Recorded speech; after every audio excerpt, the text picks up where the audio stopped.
औरंगजेबाने संभाजी महाराजांचे कैदेत असताना खूप हाल केले, पण संभाजी महाराज शेवटपर्यंत झुकले नाहीत. त्यामुळे वार संभाजीराजांवर व्हायचे आणि जखमा या औरंग्याच्या मनाला खोलवर रुतायच्या. संभाजी महाराजांचे हाल करताना त्यांच्या किंकाळ्या ऐकू याव्यात यासाठी औरंगजेब खूप आसुरलेला होता, पण त्याला ते सुख मिळालंच नाही. माझा राजा खूप हसत हसत मृत्यूला सामोरे गेला. औरंग्याने त्यांच्या डोळ्यात तपत्या सळे टाकल्या, जीभ काढली, हातापायाच्या बोटांची नखे काढली, खूप हालहाल करून संपवण्याचा प्रयत्न केला. पण संभाजी महाराज औरंगजेबाच्या समोर झुकले नाहीत. त्यामुळे त्यांचे हे बलिदान खूप मोठे आहे. या चित्रपटात संभाजी महाराजांच्या याच बलिदानाची गाथा आहे. त्यामुळे हा चित्रपट प्रत्येक मराठी माणसाने बघायलाच हवा.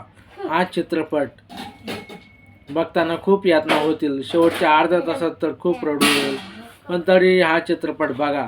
ज्यांना संभाजी महाराजांचा इतिहास माहिती नाही त्यांनी तर नक्की बघा. या निमित्ताने त्यांना संभाजी महाराजांच्या बलिदानाची माहिती मिळेल. धन्यवाद.